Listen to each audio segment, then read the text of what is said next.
YCP హయాంలో శ్రీవారి ఆలయంలో అనేక అక్రమాలు జరిగాయని టీడీపీ పాలక మండలి సభ్యుడు భానుప్రకాష్ రెడ్డి సంచలన వ్యాఖ్యలు చేశారు. తిరుమల శ్రీవారి ఆలయం ముందు గత పాలకులపై సంచలన ఆరోపణలు చేశారు. భక్తులు ఎంతో భక్తి శ్రద్ధలతో స్వామివారికి సమర్పించే తులాభారంలో అవినీతికి పాల్పడ్డారని ఆరోపణలు చేశారు. కోట్ల రూపాయలు చేతులు మారి కొందరు వ్యక్తుల చేతికి చెందాయని చెప్పారు. చంటి బిడ్డలకు తులాభారం వేసిన కానుకలను పక్కదారి పట్టించారని, తులాభారంలో కోట్ల రూపాయలు కాజేశారని తెలిపారు. బ్యాంకులకు కట్టాల్సిన నగదును పక్కదారి పట్టించారన్నారు. తులాభారం వద్ద పనిచేసే బ్యాంకు ఒప్పంద ఉద్యోగులు కోట్ల రూపాయలు స్వాహా చేశారన్నారు. దీనిపై విజిలెన్స్ విచారణ చేపడతామని, తులాభారం స్లిప్లను మాయం చేశారని అధికారులకు తెలిపిన కేసు పెట్టకుండా నిర్వీర్యం చేశారని అన్నారు. తులాభారంలో ఉన్న అవకతవకలను బయట పెడతామని స్పష్టం చేశారు.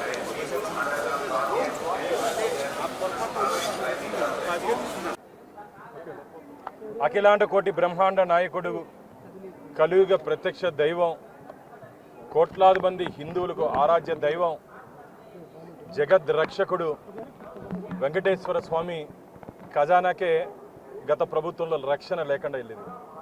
చాలా బాధాకరమైన విషయం. నాకు కూడా నిన్న రాత్రే తెలిసింది.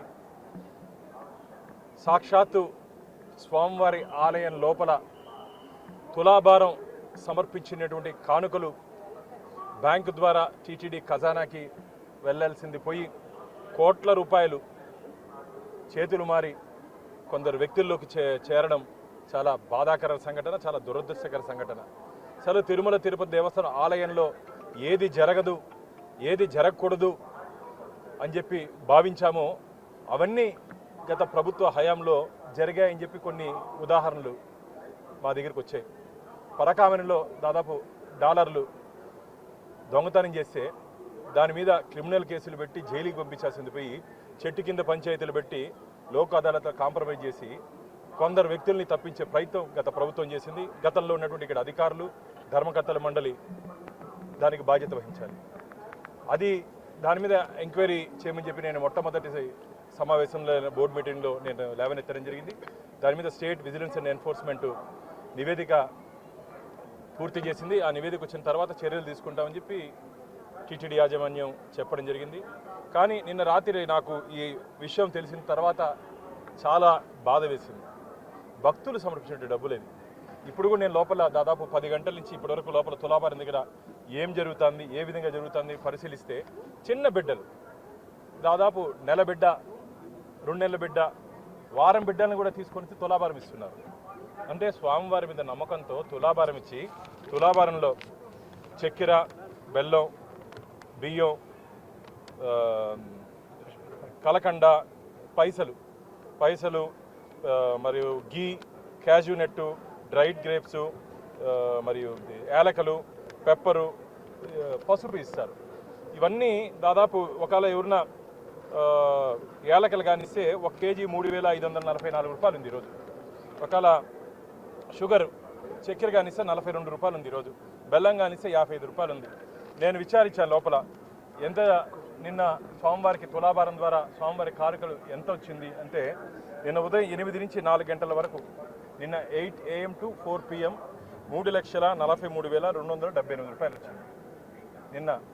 మళ్ళా 4 PM to 00 hours అంటే రాత్రి 12 గంటల వరకు ఒకసారి వారి దగ్గర వివరాలు తీసుకుంటే 2,37,100 రూపాయలు వచ్చింది. 00 hours నుంచి ఈరోజు ఉదయం 8 గంటల వరకు వివరాలు తీసుకుంటే 2,59,013 రూపాయలు వచ్చింది.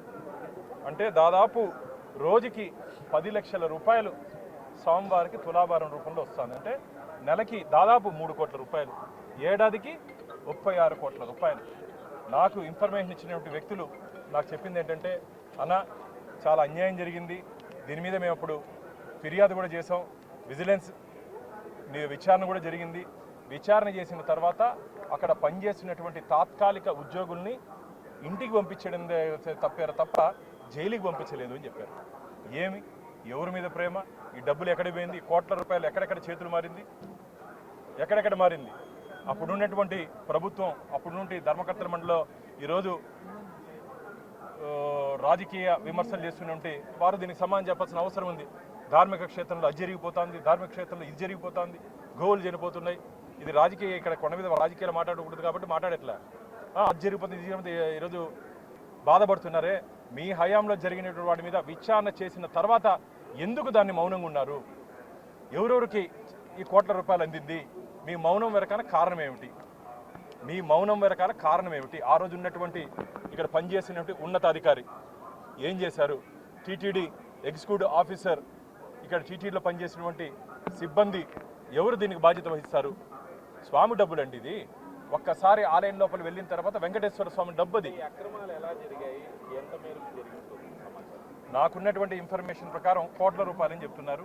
నేను నిన్ననే ఎలా జరిగింది నమోదు చేసిన తర్వాత, డబ్బులు వచ్చిన తర్వాత బ్యాంకుకి కట్టాల్సిన డబ్బుల్లో అక్కడ పనిచేసిన తాత్కాలిక ఉద్యోగులు ఇక్కడ కొందరిని లోబరుచుకోనో ఏం పరుచుకునో మాకు తెలియట్లేదు. తద్వారా లోపల బ్యాంకుకి చేరాల్సిన డబ్బుల్ని నేను ఇంకోటి అడిగాను. ఇప్పుడు ఇది పూర్తిగా క్యాష్ ట్రాన్సాక్షన్స్ మిత్రులారా. దాదాపు 10 లక్షల రూపాయలు తులాభారంకి కానుకలు వస్తే దాంట్లో 9,50,000 రూపాయలు క్యాష్ ట్రాన్సాక్షన్ జరుగుతుంది. డిజిటల్ ట్రాన్సాక్షన్స్ కేవలం 50,000 రూపాయలు మాత్రమే జరుగుతుంది. ఇది దీంట్లో ఎందుకంటే చాలామంది ఇప్పుడు కూడా చూసాను నేను, తమిళనాడు నుంచి వీళ్ళంతా భక్తులు ముడుపులు ఇంట్లో డబ్బులు పెట్టుకొని తులాభారం ఇవ్వాలని చెప్పి, బిడ్డకు తులాభారం ఇవ్వాలని, లేకపోతే తల్లికి తులాభారం ఇవ్వాలని చెప్పి ముడుపులు కట్టుకొని ఆ మూటల నుంచి తీసి ఇస్తున్నటువంటి డబ్బులు. అది ఆ కష్టం, ఆ ఫలితం స్వామివారి కోసం ఎత్తిపెట్టిన డబ్బులు, స్వామివారి కోసం మిగలబెట్టిన డబ్బులు, స్వామివారం కోసం వాటా పెట్టినట్టు డబ్బుల్ని ఇక్కడ వాటాలుగా పంచుకున్నారు సిగ్గులేని వాళ్ళు. ఏందండి ఇది అన్యాయం? వెంకటేశ్వర స్వామి దగ్గర ఏది జరగదో అవన్నీ చేశారు. దీనైతే మేము వదిలే ప్రసక్తే లేదు. దీని వెనక ఉంటే వ్యక్తులు, వాటాదారులు, లబ్ధిదారులు, దీని వెనక తప్పించిన వారు. మెయిన్గా కేసు నమోదు చేయకుండా ఎవరు తప్పించారు? విచారణ పూర్తయిన తర్వాత ఎందుకు కేసు నమోదు చేయలేదు? ఇప్పుడు మన ఇంట్లో దొంగతనం జరిగితే, ఇప్పుడు ఇక్కడ ఉండే అధికారులు, ఇక్కడ ఉండే అప్పుడు ధర్మకర్తల మండలిలో ఉండే వాళ్ళు ఇంట్లో 1 కోటి రూపాయలు దొంగతనం జరిగితే ఏం చేస్తారయ్యా? పోలీస్ కంప్లైంట్ ఇవ్వరా మీరు? అంటే మీ ఇంటికి ఒక న్యాయము, భగవంతుడికి ఒక న్యాయమా? ఇల్లు అయితే భద్రంగా ఉండాలి, స్వామివారికి అయితే గాలికి వదిలేస్తారు మీరు.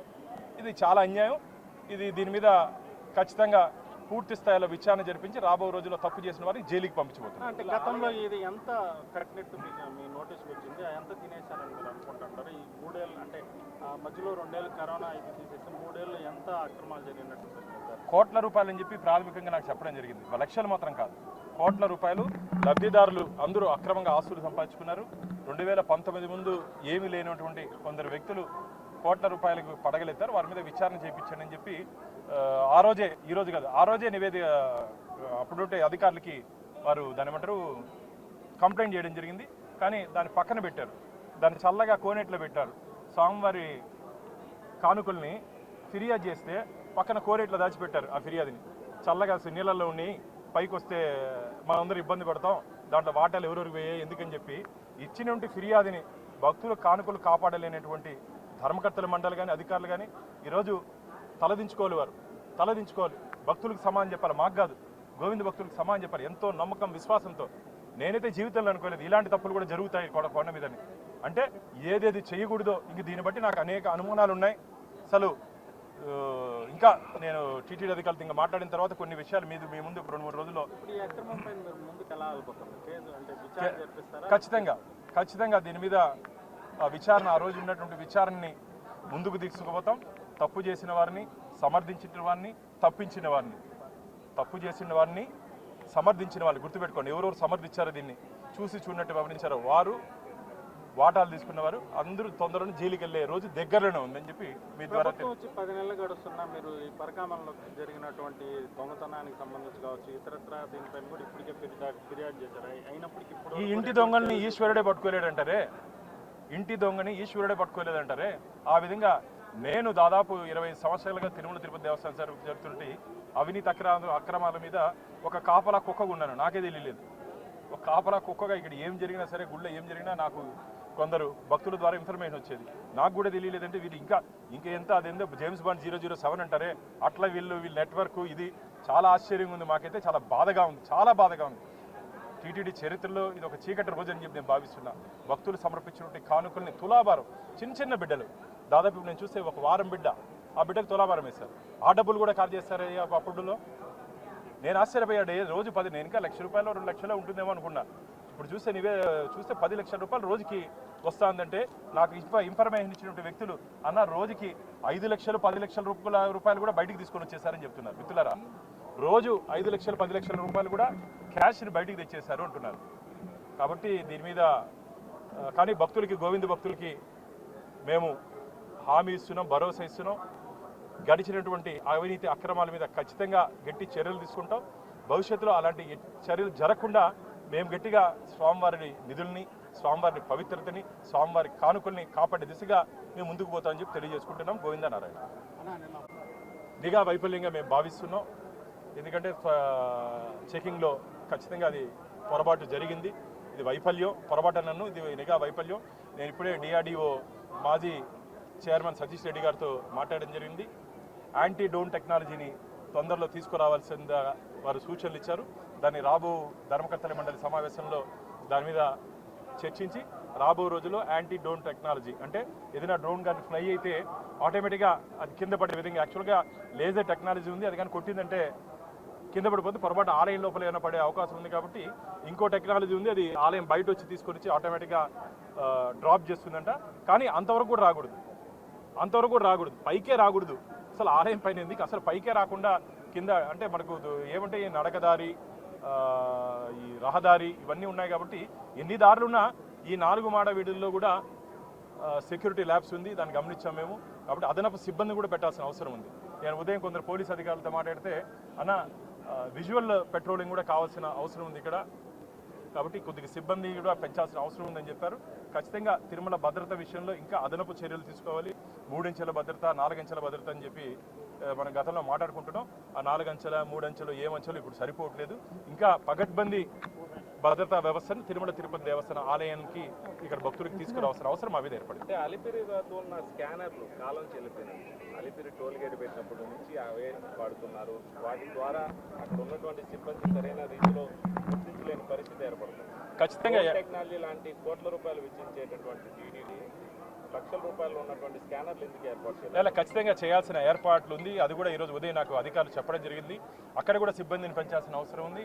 ఎందుకంటే దాదాపు అక్కడ వస్తున్నటువంటి సిబ్బంది, అలాగే నడకదారులు ఉండే స్కానర్లు అన్నీ కొన్ని పాత పడిపోయినాయి. ఇప్పుడు లేటెస్ట్గా ఏవే ఉన్నాయో టెక్నాలజీలు అన్నింటినీ టీటీడీకి అనుసంధానం చేస్తూ భవిష్యత్తులో ఇలాంటి చర్యలు పునరావృతం కాకుండా చూసుకోవాల్సిన బాధ్యత మా మీద ఉంది. ఖచ్చితంగా నిన్న జరిగింది భద్రతా వైఫల్యంగా మేము భావిస్తున్నాం.